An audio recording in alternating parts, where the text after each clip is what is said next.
My Life Between Lives story from Newton-trained Institute practitioners.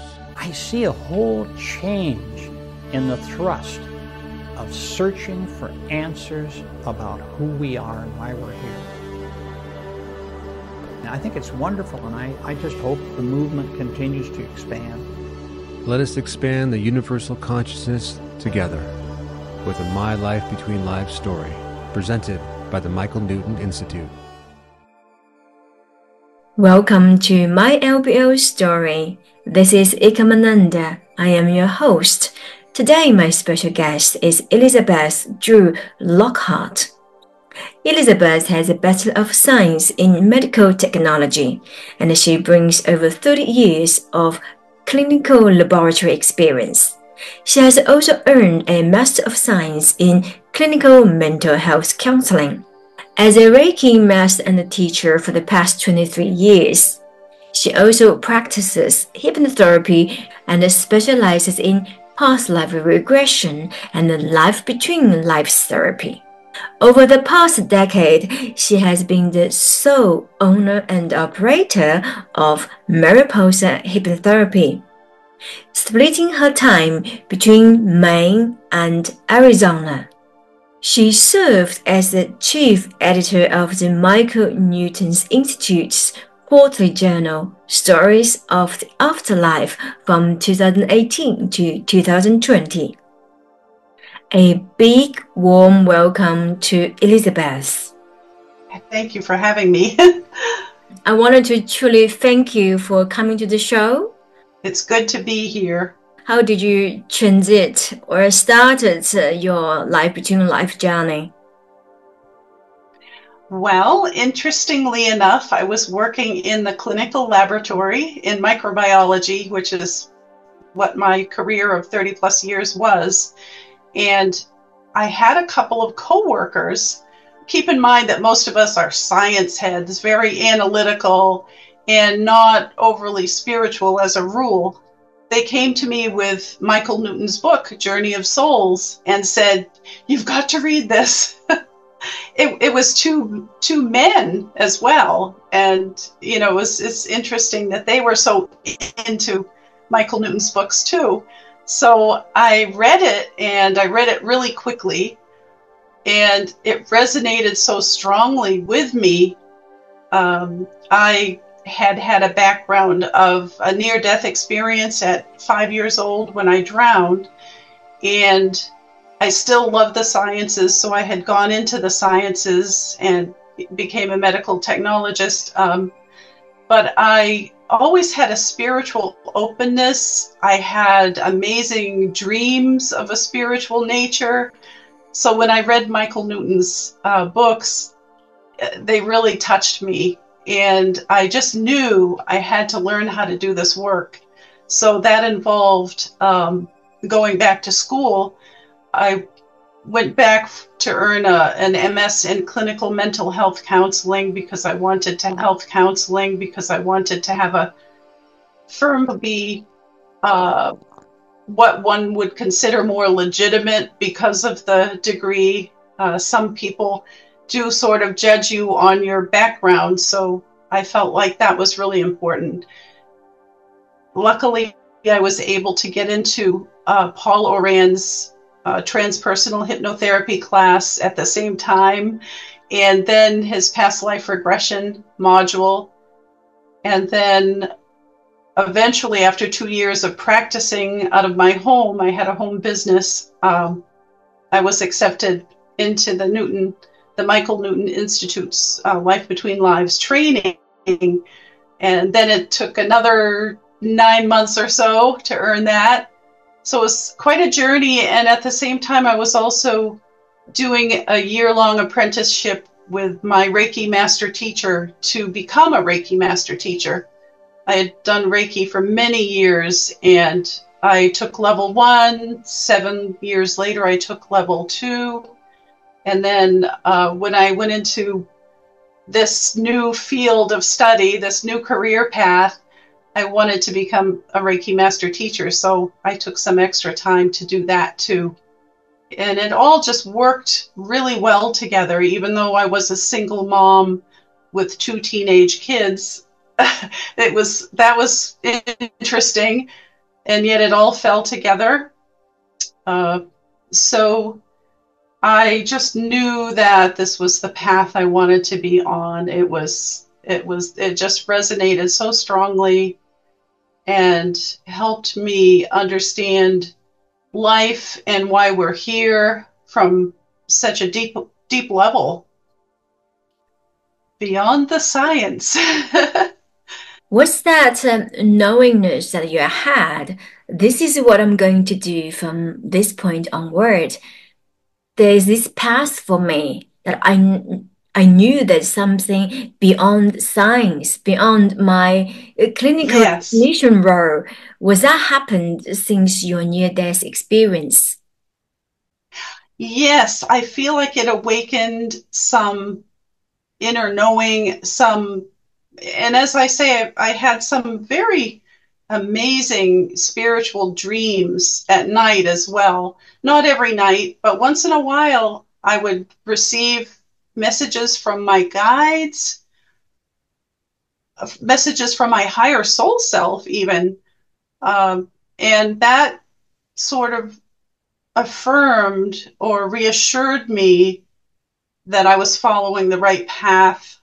I became really disillusioned with science as much as I loved it, because there were things that were just inexplicable. For example, when I worked in the microbiology lab, the bacteria would mutate, and I know that's something that does happen with every living organism. There are mutations.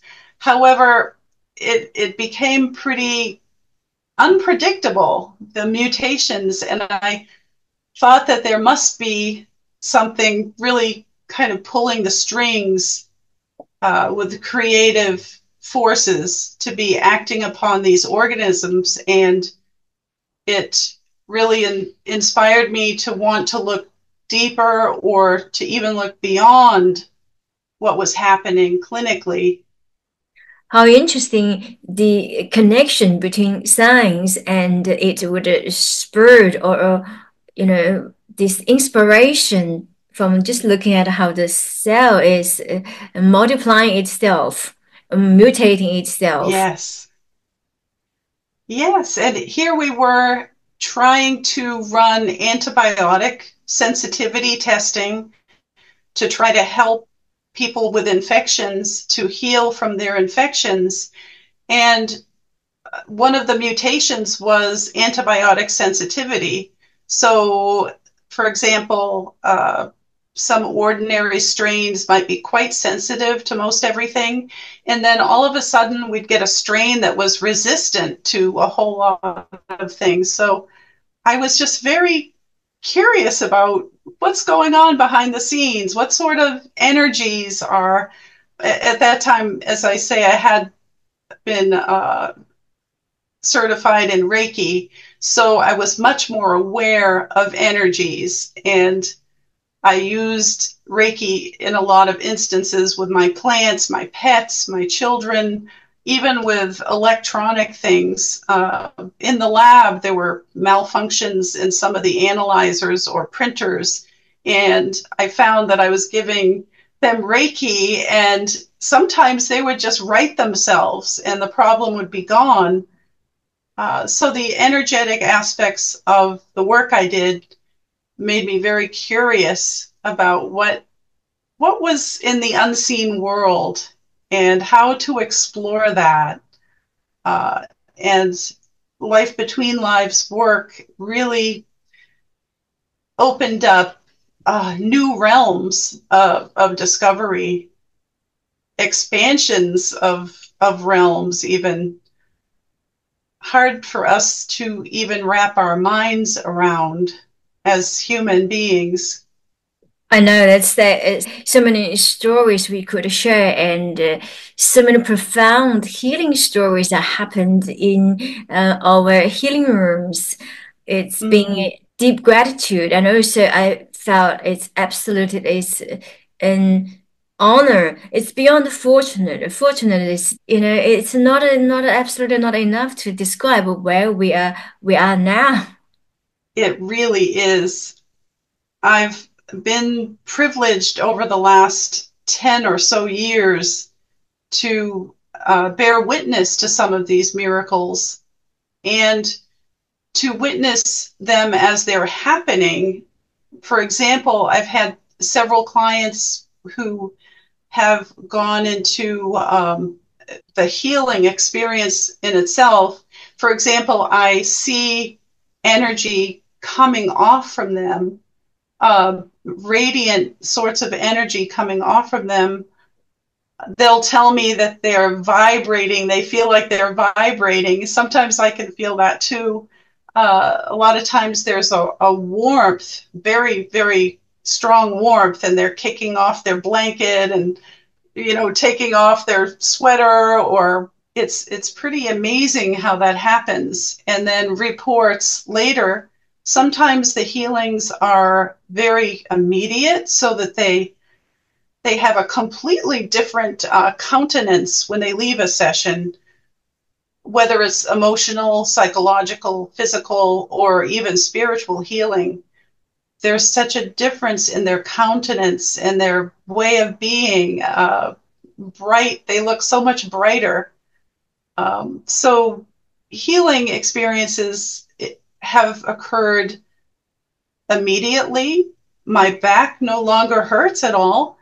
And sometimes it takes 2 or 3 months down the road, and sometimes it can take a little longer.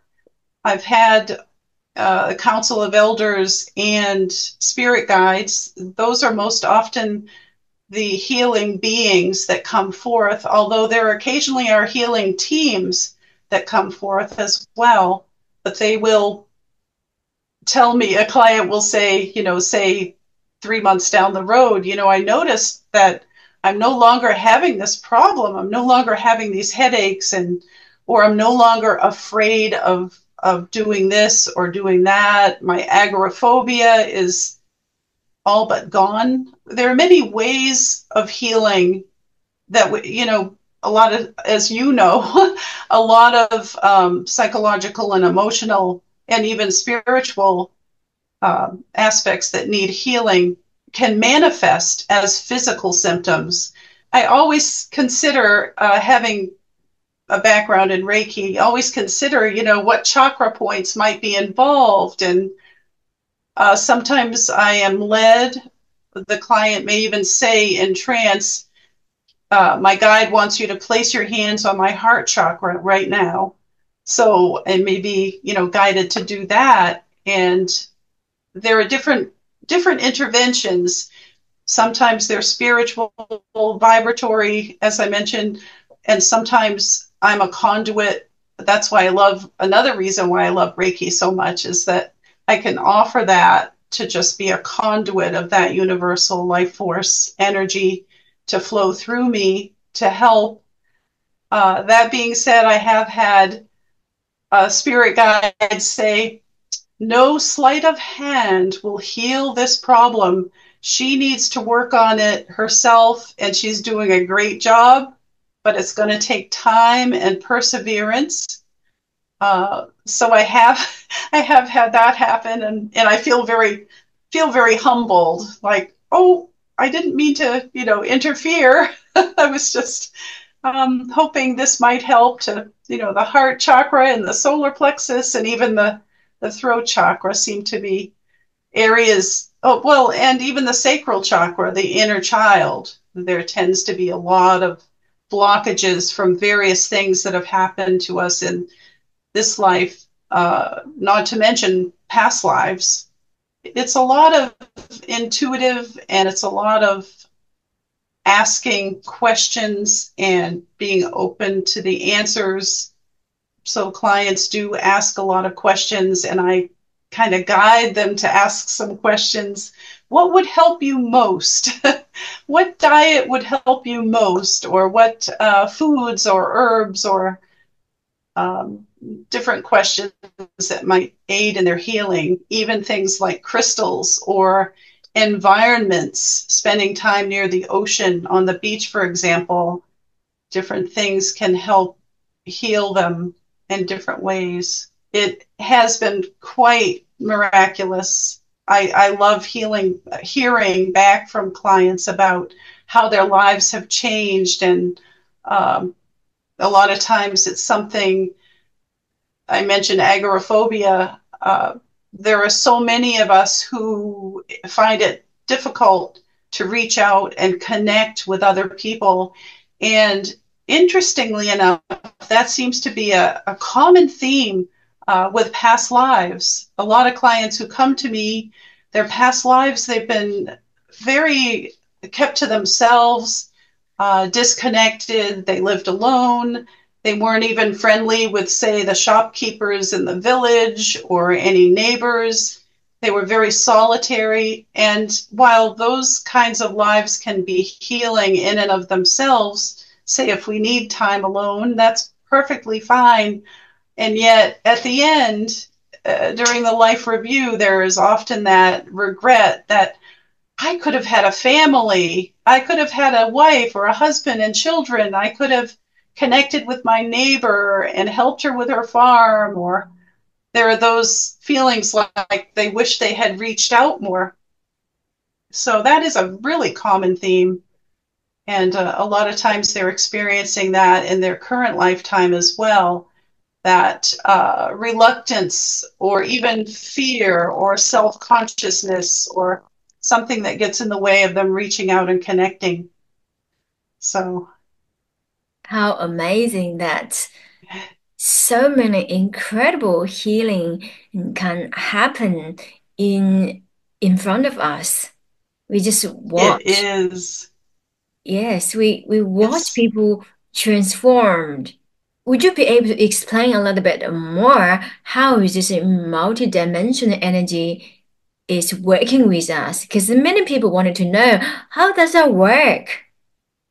yeah. How does it work? It's I use the word magic, magical, and yet there's so much. I mean, everything is energy. Everything is energy. So vibrational frequencies. A lot of times clients will receive a frequency that they need for their being, whatever part of them might need healing. And as I say, a lot of times, many times, the physical body is so connected with the psychological being, the emotional realm, the spiritual realm. So it's all connected. So a lot of times, if they receive healing on the psychological level, it eases pain in their physical body. So I guess what I'm trying to say is it's really all connected. The whole person is made up of those dimensions, the spiritual, psychological, emotional, and physical dimensions.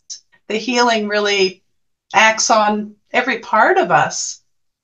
It just may seem a little bit more pronounced in the physical body because that tends to be what nags at us, the backache or the shoulder ache, or it grabs our attention, and yet there can be so much more involved beneath the surface of that pain. It seems like if we dealt with the energy or with the source of this problem, the source energy that created this problem, then we are on the right path. Yes, yes. So often I find imprints are, and I know our colleagues have found similar findings, that the emotion that's present when there's a wound in a past lifetime, that's what can cause imprints. Say someone comes to see us who has intractable pain in their shoulder, for example. We go back to a lifetime that's in their highest healing good, and they find themselves on a battlefield and someone's stabbing them with a saber, And so there's that pain that hasn't been found in their current lifetime, in their current body, and yet it's persistent pain, and it's the soul's way, I believe, of reaching through and saying, hey, pay attention to this pain. This needs to be released. It's something that needs to be worked on, resolved, let go of, and this will lead to healing. And of course, when you're on a battlefield, it's a pretty highly emotional time. And there are also other factors, say, I'll never be able to return to my wife and my children. And there's this emotional pain that kind of wraps up into that physical pain and psychological pain and even spiritual pain.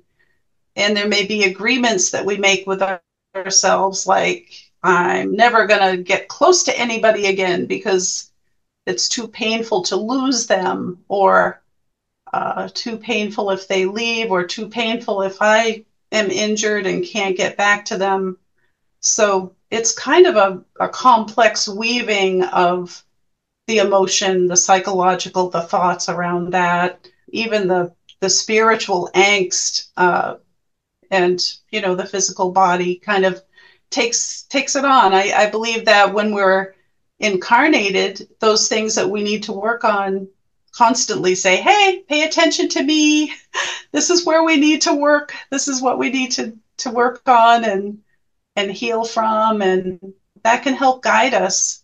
Different diseases such as asthma, perhaps someone drowned and was breathing in all of the seawater, and as they're dying, I can't, just the difficulty in breathing, and I'm never going to go in the water again, or I'm never going to swim, or so they come into another lifetime and they're terrified of water, terrified of boats, and they may have asthma from the emotional angst that kind of seated itself in the lungs and the heart area. So it can be really complex. It's always fun and interesting to help clients unwind, unravel the mysteries behind certain illnesses or certain fears, things that are getting in their way of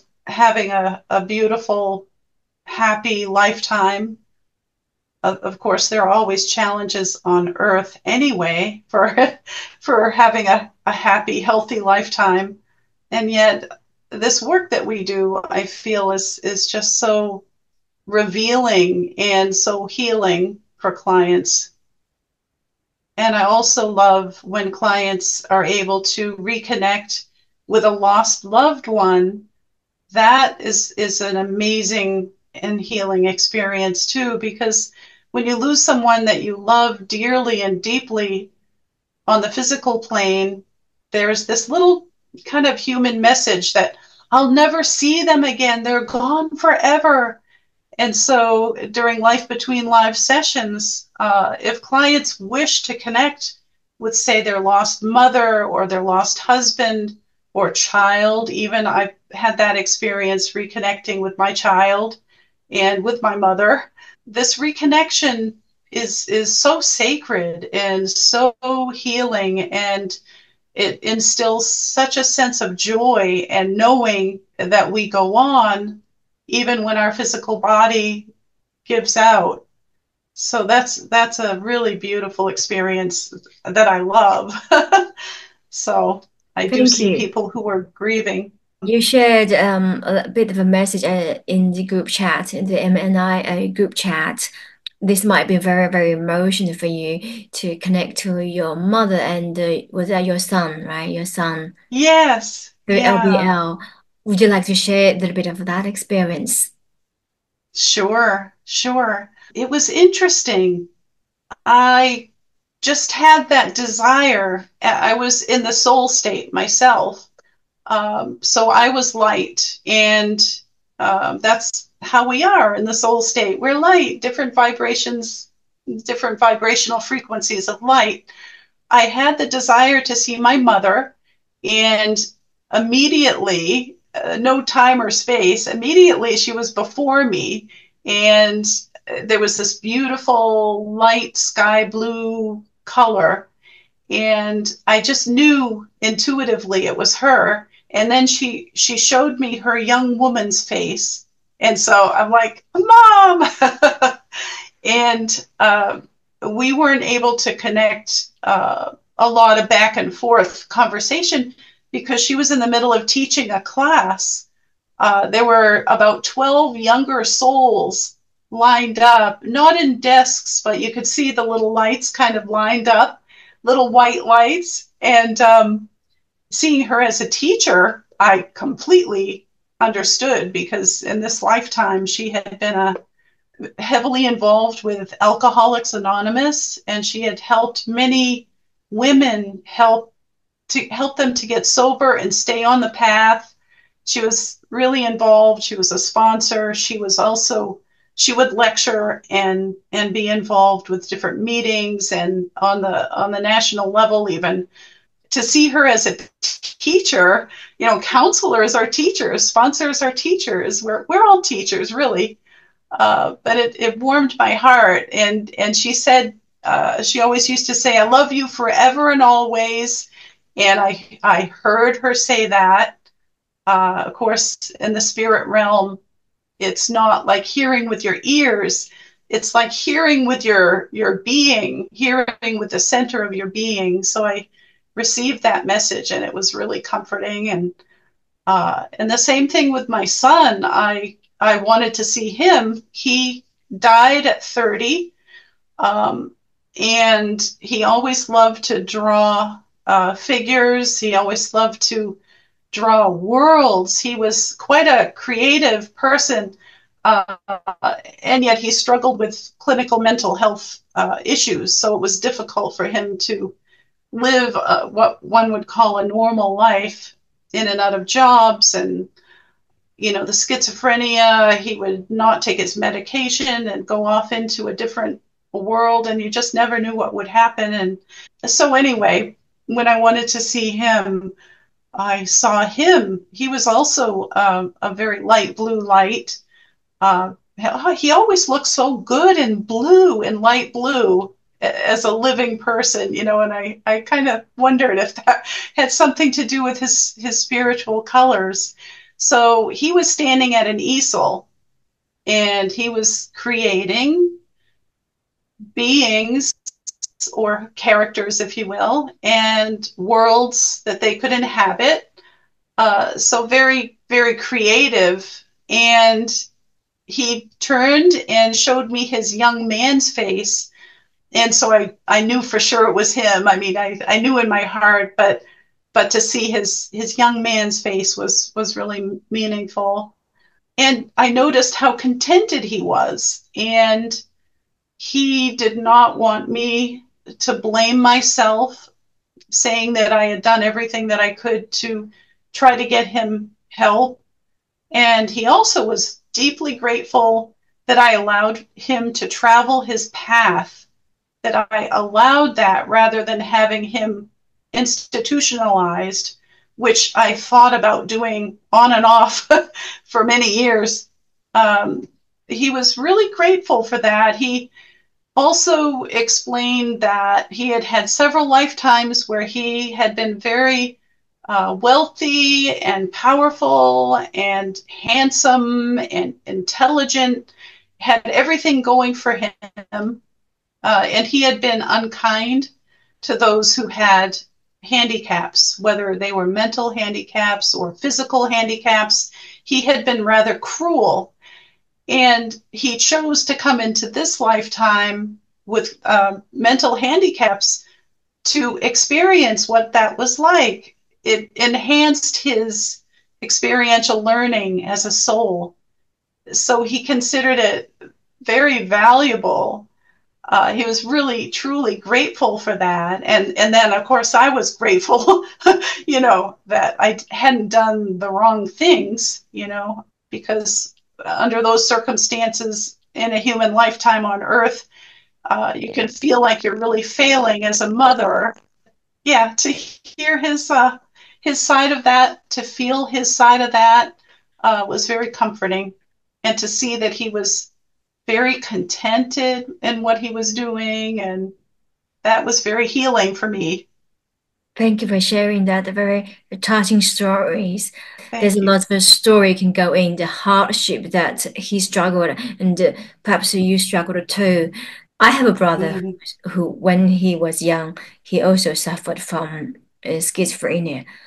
Truly, sometimes I feel speechless by just have that innate knowing. You know everything's going to be fine. Yes, yes. Yes, And yes, all is well. All will be well. It, I believe this work enhances your ability to accept conditions and trust the process. We do the best we can, of course, and sometimes our best is better, sometimes than at other times, but I believe that it helps us to let go and trust, trust the universe, trust our guides, trust our higher soul selves. Trust is a huge, huge benefit of this work, I believe. absolutely, what I commonly see Mm-hmm. in the clinical practice is people just they have doubt, and even when they connected to the source energy, to the higher self, to the council team, everything's there. Everything's spoken by themselves. They just begin to speak, right? They begin to answer my questions. The healing is happening. The inside wisdom and downloading is instant Yeah. change. The energy is shifting. So what I normally say is, we are downloading this light, and we're absorbing your darkness. And it does Mm-hmm. happen Yes. in the healing room. Releasing the connection. The connection That's that you okay. had with your mother, with your son, are particularly healing. How it helped you with healing, as in what emotions you were experiencing, the sadness, the losses, the guilt, feel like I didn't do enough to stop him going, Mm-hmm. and this sort of emotions. Maybe anger as well, anger that he or she left at the wrong time. She's not supposed to leave yet. And how Yeah. Yeah. did the session help you with releasing those emotions? Truly helped me release them by knowing on such a deep level at my very core that they were fine. They were doing well. They were out of pain. They were doing what they love to do, following their soul's purposes. It helped a lot. I mean, I still miss them.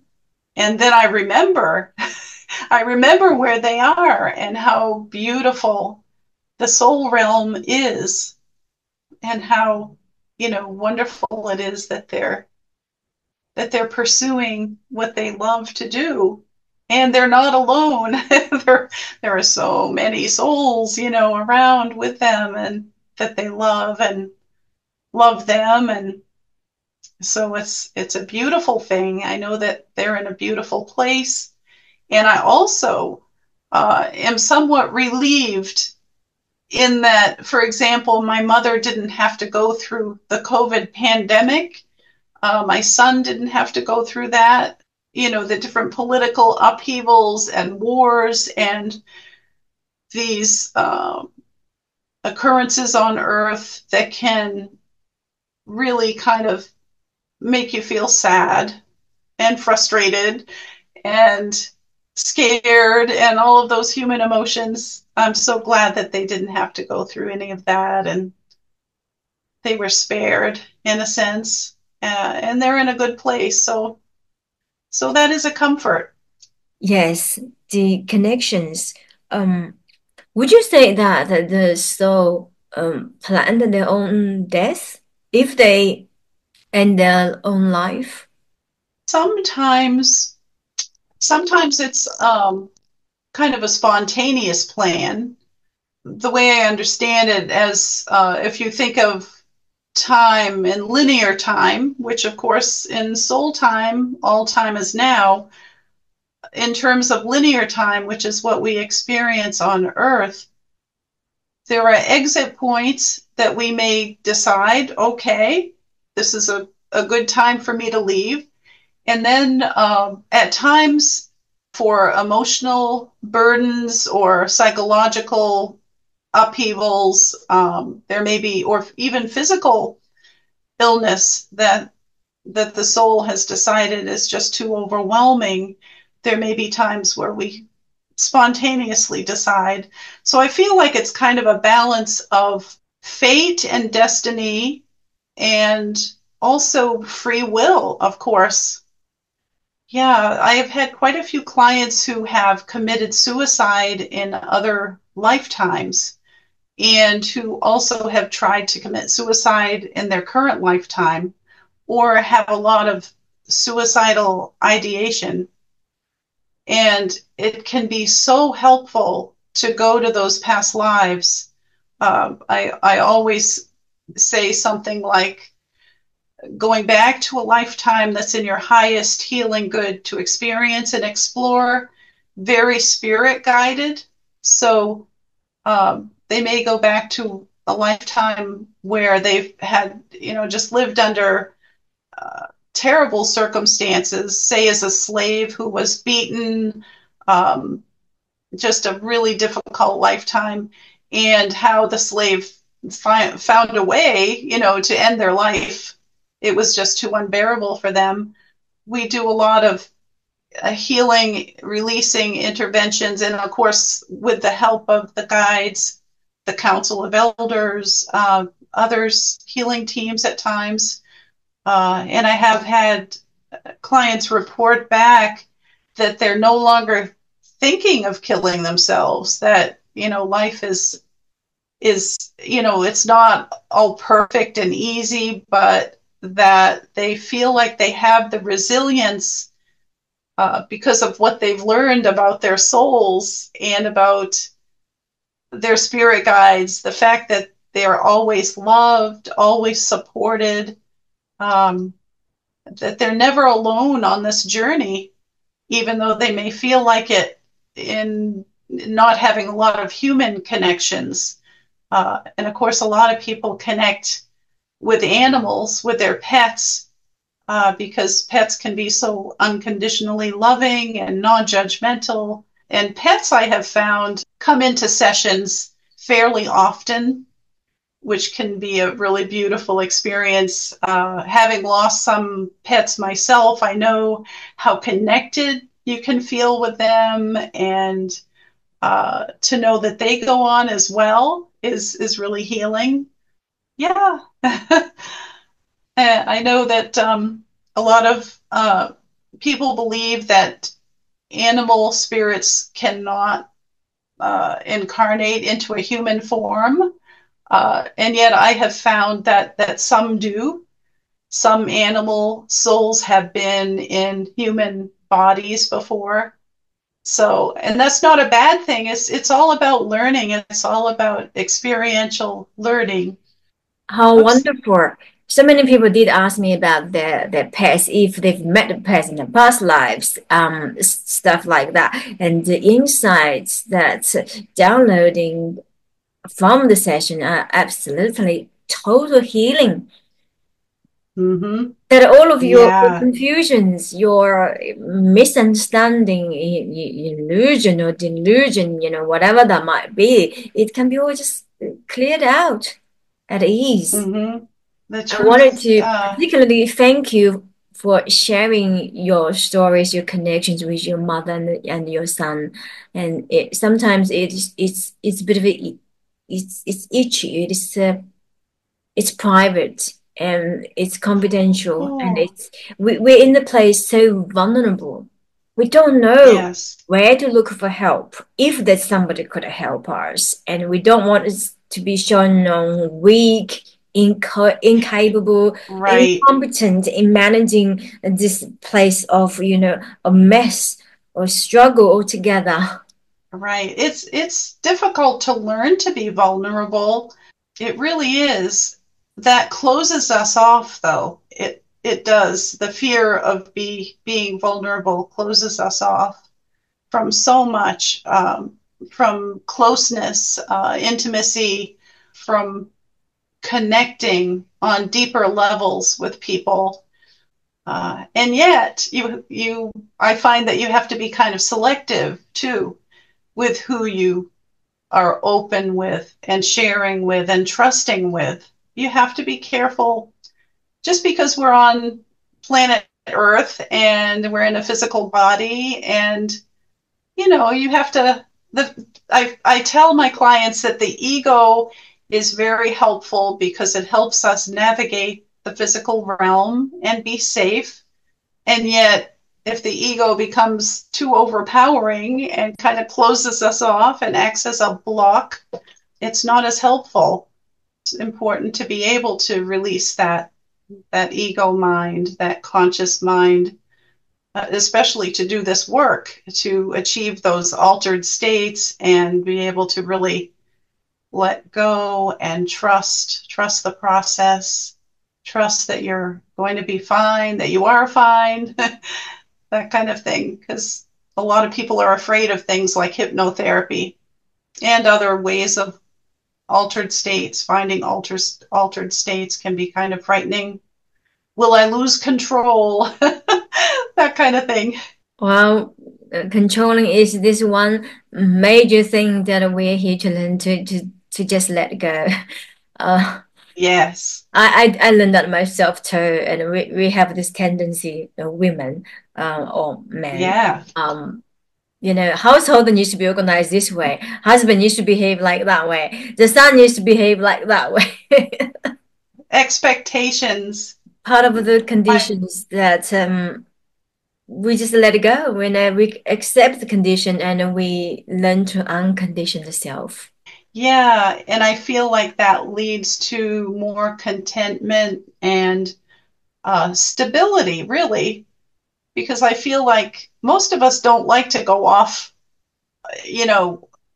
becoming angry and or losing emotional stability, becoming sad and crying. There's a time and a place, of course, for both, but it is really important to keep sight of that inner balance, connecting with that, with your soul, turning inward and trying to resolve things there before we freak out, because it isn't good for us physically to freak out either. Inner balance, connecting with that, with your soul, turning inward and trying to resolve things there before we, freak out, because it isn't good for us physically to freak out either. Yeah. So, I wanted to wonder if you might want to be keen to share your near-death experiences. We have a few colleagues who had, but we have not got that deep insight. Would you like to share about your near-death experience? Sure. Now, keep in mind, I was 5, and so there are certain things that are indelible that stay with me, and there are some details that I may, not remember clearly. I was with my father and my mother and my cat on a boat. We had been visiting our grandparents who lived on an island, and my dad was a lobster fisherman, and he had pulled into the harbor. There were ramps, wooden ramps, planks, areas where, you would leave the boat and walk up the ramps and be on the wharf and, then go to your car. I was running up and down one of the ramps, and, my father had no sooner said, "Don't run, you'll fall," when my left foot caught on a cable, and I went. The wharf was fairly high up because it was lowish tide, maybe not low tide, but medium, and it seemed like an enormous height for me. so I went plunging into the water, and of course I couldn't breathe. I was breathing in water, and I panicked at first. And then this deep feeling of peace just washed over me, and I was still conscious. I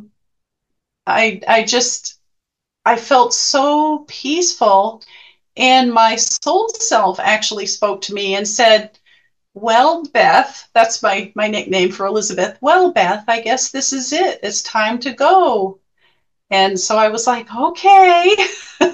And I did see a light that I was planning on making for, traveling to that light. What really stays with me, though, was that extreme feeling of peace, that all is well, all will be well. There's no need to panic, just let go. And then my father jumped in and pulled me out. And so then I was like, coughing and trying to breathe. And I was sick for a couple of weeks because of all the water was not very clean. There was all sorts of dead fish and oil and gasoline near the wharf. And so I was really sick, but I believe it was that feeling that this is it, all is well, and that deep feeling of peace that's lingered all of these years. This is it. This is something that we have been talking lately with my spiritual master. This is it. And people who aren't very spiritual ask me, what do you mean this is it? Where to begin with this explanation? It's total acceptance and total peace, which you experience, your near-death experience. And now I believe that it's all in you, on you, and in the daily, every single moment that you live in with total peace. It's accessible. It really is accessible. I believe it is there. And I just have to, try to not let outside events and sources of trouble, try not to let that ruffle me or agitate me. So there are certain things that I avoid, like loud noises if I can. I don't like loud noises, or I'm not one who likes to go shopping and having a whole bunch of energies around me because I'm very empathic. So I surround myself with light, which really helps. It helps a lot, but there's still that frenetic kind of energy that I avoid. So, and then of course, people who make us feel really anxious or less than or criticized, there are people in my life who are like that I love them, but I have to love them with some space between us. I can't spend a lot of time with them. Yeah, self-care. We have to figure out how to take good care of ourselves. What we like, what we don't like, what's good for us, what's not good for us, those kinds of things.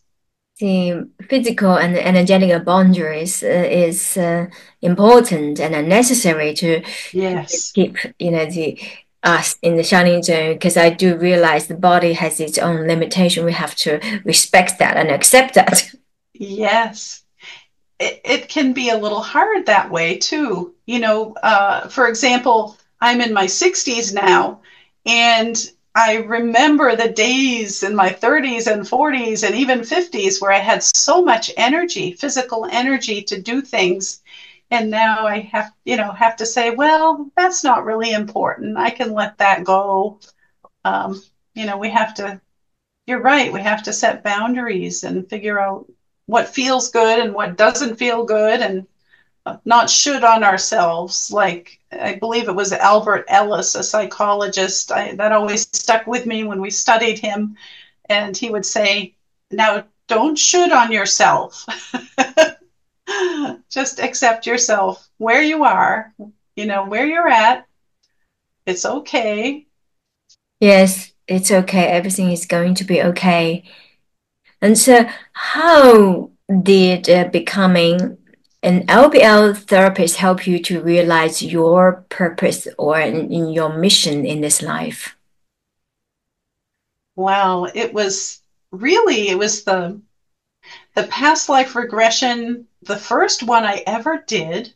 Luckily, I was under the supervision of Sophia, Paul's wife, Sophia Kramer.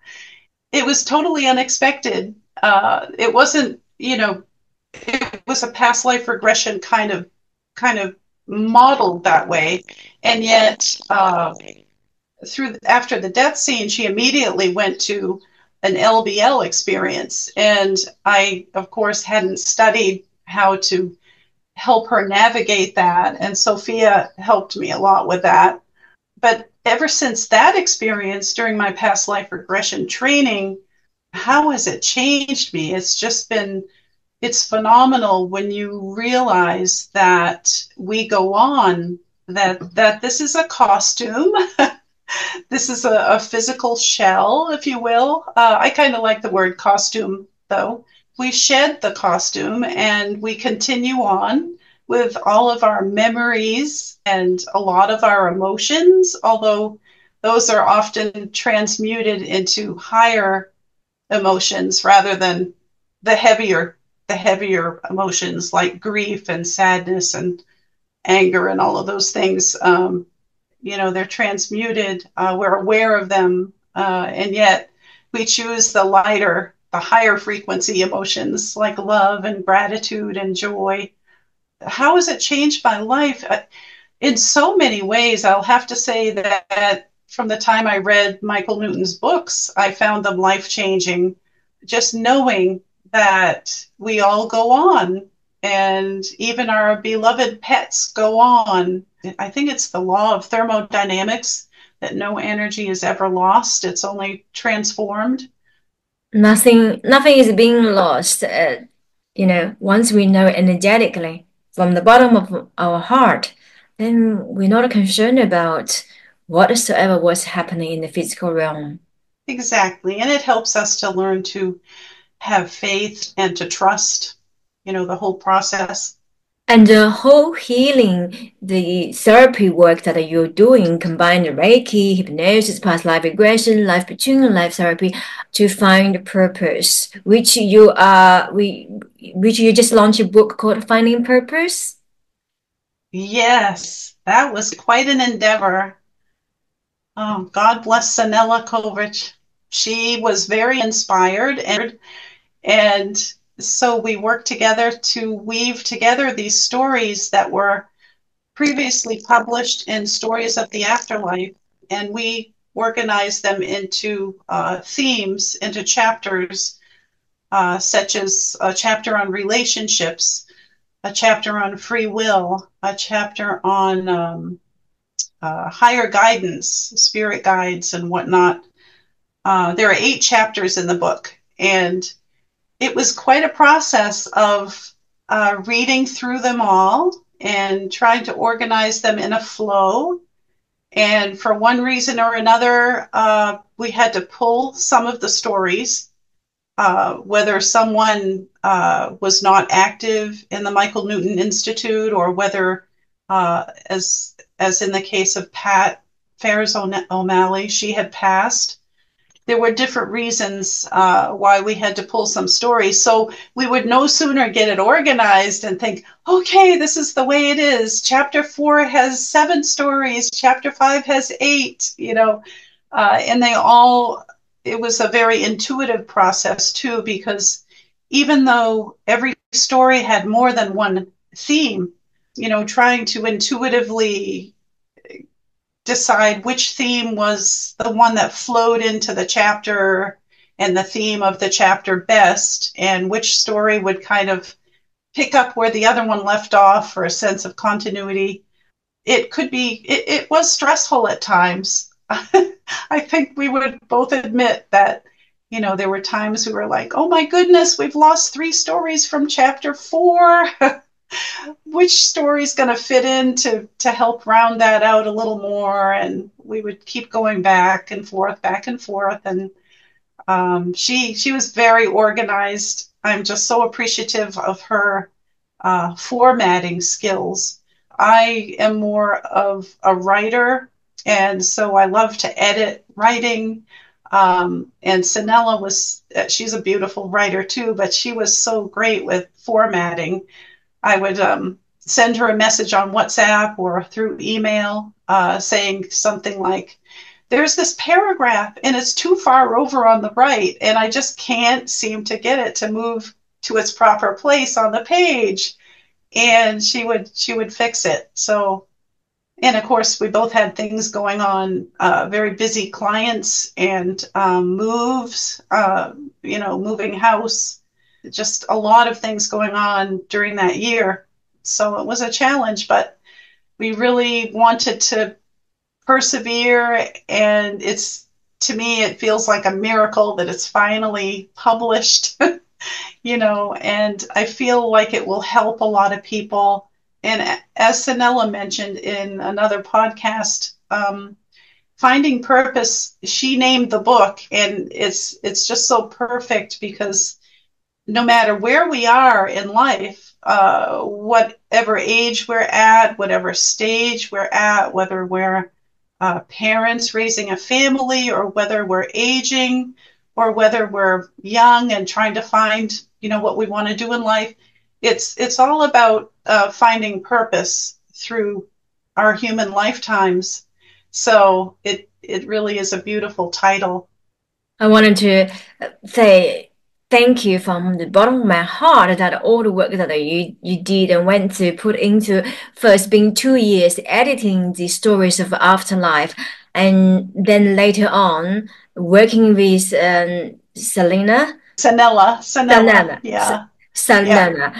to co-editing the book, put it together. I mean, I know how much work it goes through to finally have it. And also, I know to finally have it at this stage, I have to say too that Diana Paik, the executive director of Michael Newton Institute, she is the SOTA chief editor, and so she had also worked on these stories before we received them. I had worked on some of them until I, passed the torch to her, but she also had worked on those, and she wrote a really beautiful introduction to the book.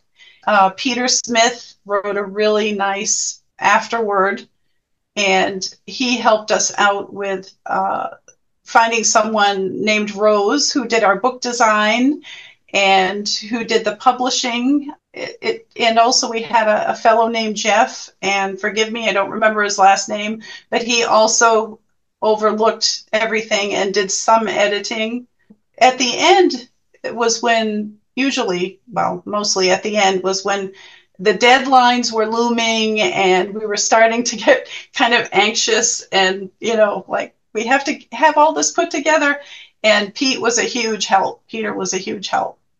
So I just want to mention that, we had help from different sources, and of course the contributors. And Judith who had to send out permission slips to the contributor as well as the client story. So to the client. So there was a lot of the paperwork that needed to be gathered together as well. You're right. It was quite an endeavor. So many of us in different part of the world and doing this light work all together, and it's just one thing, and for that one purpose, to guide people home. And we're all trying to find our way, right? To return to where we belong to. Very important to find meaning in our lifetimes, even with the most difficult circumstances, to find meaning, to harvest the learning and the growth from those experiences. So important. This is one thing that I endeavor to impart the seeds of love, the knowledge, the acceptance through working with clients. I believe, all of us are working just to lift that belief, because the body just says, I can't do this anymore. This is too much, too difficult. Yeah. And even the emotions too, the emotional aspects say this is too much. And the psychological aspects. Yeah. I mean, we are complex beings, and yet keeping in mind that we are souls having a human experience and staying connected to our souls, that's what really sees us through in the best ways. Trust the process too. Yes, what a beautiful saying that we are souls here to have a human experience. Uh, I mean, particularly combine your medical science background. Perhaps you may have a few words in helping people to connect the science with spirituality. What would you say the relationship between science and spirituality? I would say the quantum field, quantum science, quantum mechanics, quantum consciousness. Uh, one of the books, well, one of the authors that I learned so much from was Jane Roberts, and she was writing in the 60s and 70s, and a highly evolved entity by the name of Seth, Seth, channeled through her on the ultimate nature of reality. And what stayed with me about how he described it is that everything is made up of consciousness, units of consciousness, if you will, and they all form a gestalt. They join together to form different atoms and molecules and beings such as trees or rocks or humans or animals. So everything is made up of units of consciousness. So everything is consciousness. So when I read those books and I thought, wow, so these bacteria that I'm working with are conscious. They're made up of conscious elements, consciousness. So to me, that really resonated and made a lot of sense, even though we may not be able, well, we aren't able to see a lot of things vibrationally, just knowing that everything is made up of vibrational frequencies or consciousness, it makes it really interesting to think about. Everything is vibrational consciousness.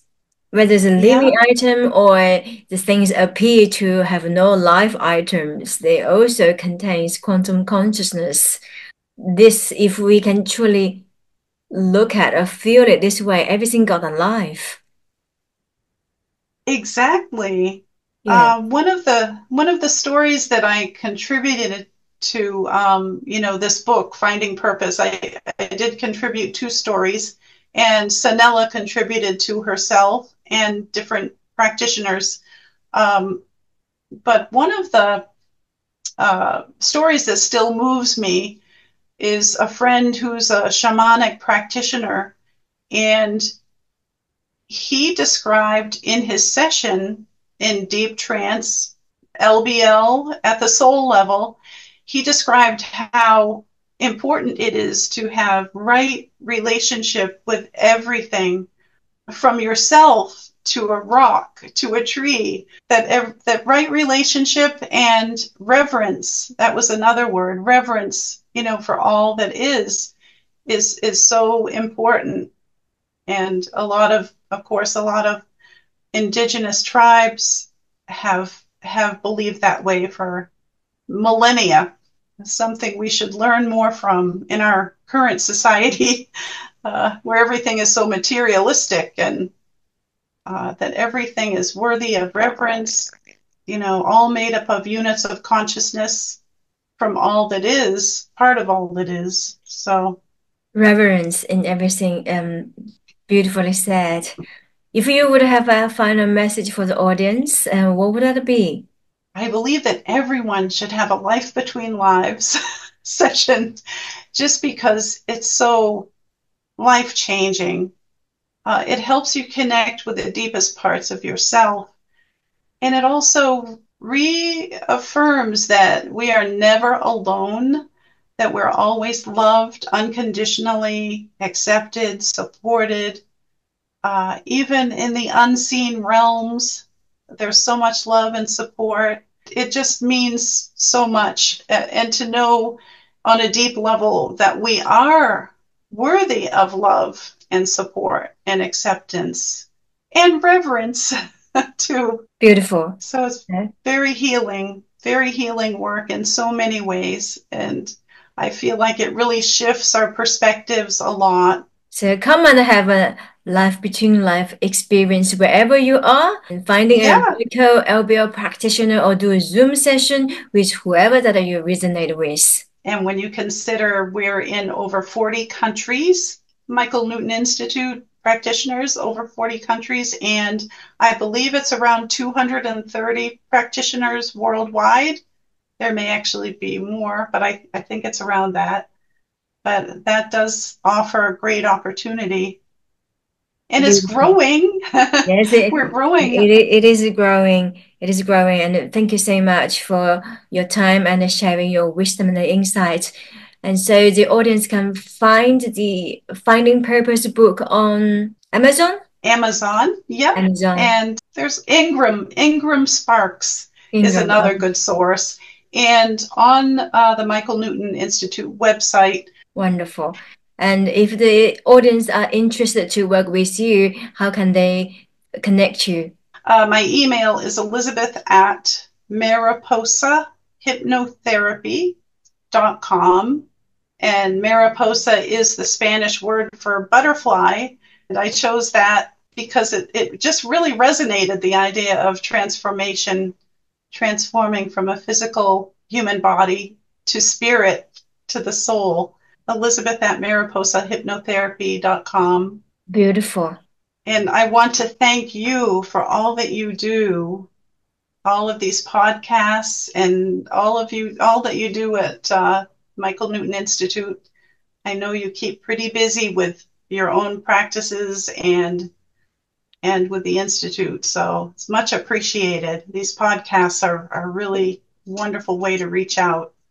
Thank you so much. I actually don't do much, and so I do a little bit, but not too much compared to many of the practitioners out there. You're doing many sessions, and my spiritual journey travels a little bit differently, but always well. And I just totally let be and let it flow. Let it flow, right? Yeah. I'm sort of in the space of learning the non-doing aspect, so life flows. I'm doing a lot, but in a way, it's actually, I feel that something I'm not doing much, but other things actually I'm flowing a lot. So it's just we accept whatever that the lessons coming forward that we need to learn, and all is well. That's wisdom. So much easier to go with the flow and trust where we're guided and not force ourselves to do things that just don't fit with our lives at a certain time. Yeah, I find too that while the time may not be right for one thing, a couple of years down the road, it may feel really right. You just don't know. We can never settle down on the surface, because what life shows as is never as the surfacing stories, because there's a deep, much more profound meanings behind every event that happen in our lives. I agree. And I also feel, we shouldn't be too hard on ourselves. Yeah, totally. Yes. Be very accepting and supportive. Well, you get some rest. High in vitamin C, that will be good. That's it. Yeah. Yeah, and speaking to you help me to heal, because I'm feeling like I'm absorbed in love and the light, and so happy. Oh, good. The bodily thing does not concern me at all, because it will pass. It's only a few days' time, and it's all good. If I'm not well, the universe is testing me and allowing me to experience how it feels to be in dismay, so that we can become more compassionate in understanding other people's difficulties. If we don't experience, Right. we may become, less connected to the audience. Open is good. It's serving the purpose perfectly fine. Yeah. Yeah. Well, I think these podcasts are a beautiful way to reach out to the world, really. So Absolutely. you never know. You never know whose lives they may touch. We're all rippling outward. Yes, we're all rippling out there and share the stories, share our journey, share the wisdom of the light of the source, and you are never alone. And you are deeply loved, always. Thank you so much for coming to the show. Thank you Deeply too. appreciate it. Namaste. Namaste. Take care. Bye-bye. And to the audience, thank you for coming to the show. We look forward to seeing you in the next episode. Love and light.